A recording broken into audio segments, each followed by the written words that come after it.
Hello friends, आज की कहानी है मायके आई मोटी ननन। कहानी बहुत अच्छी है, पूरी ज़रूर सुनिएगा। अगर अच्छी लगे तो लाइक, कमेंट और चैनल को सब्सक्राइब करना ना भूलिएगा। तो चलो शुरू करते हैं आज की कहानी। बारिश की तेज़ बूंदें छत पर पड़ रही थीं। एक छोटे से घर में दिया टिमटिमा रहा था। बिजली गई हुई थी। घर की हालत वैसे ही तंग थी। मंजू रसोई में बैठी थी। उसकी आंखों में चिंता और होठों पर हल्की मुस्कान थी। उसी समय आवाज़ आती है।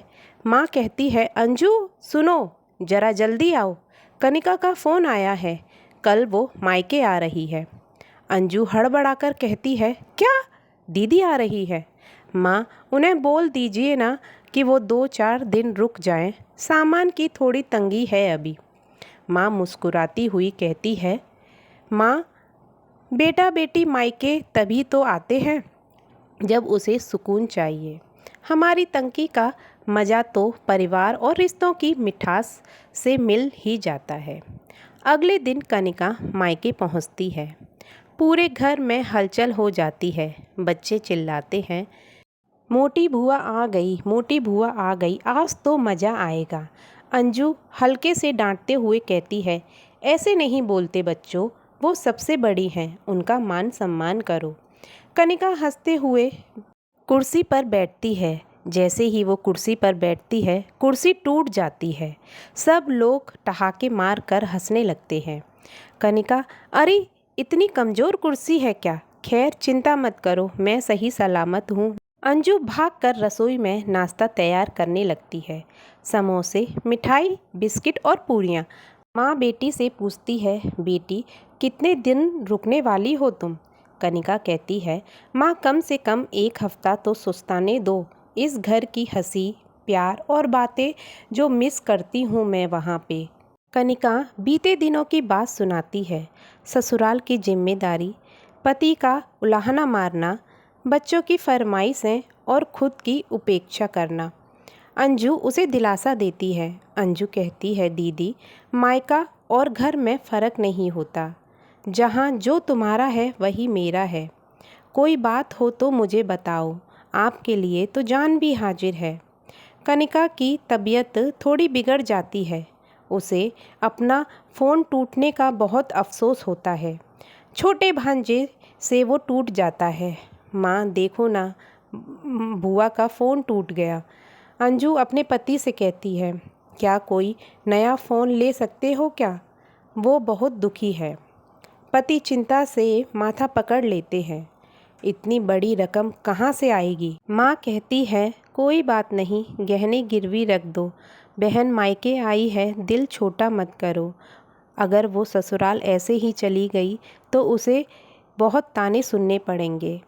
कनिका ये सब सुनकर भावुक हो जाती है। बाहर आकर कहती है, भाभी फ़ोन की इतनी फ़िक्र क्यों?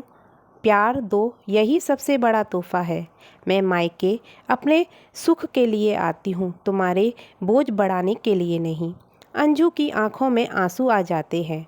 कनिका गहने लौटाते हुए बोलती है, रिश्ते लेने देने पर नहीं, एहसासों पर चलते हैं।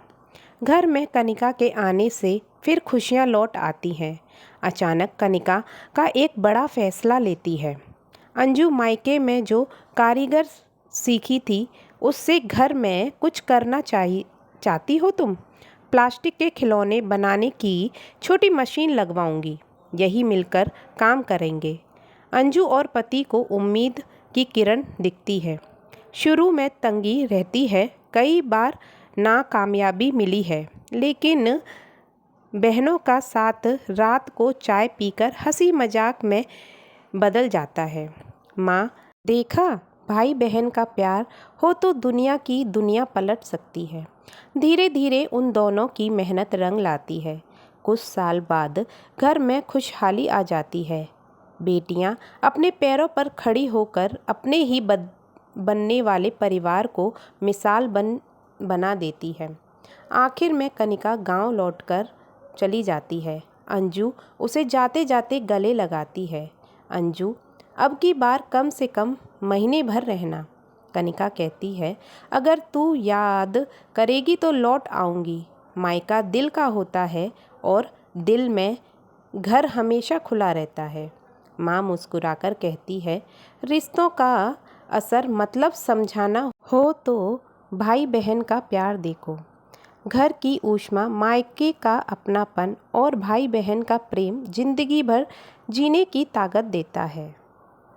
अगर ऐसे ही घर में हर भाई बहन और भाभी हों तो घर घर बन जाता है, नहीं तो शादी के बाद तो मायका ही छूट जाता है। तो फ्रेंड्स, ये कहानी आपको कैसी लगी मुझे कमेंट कर ज़रूर बताइएगा और मेरे चैनल को सब्सक्राइब करिएगा। Thank you so much.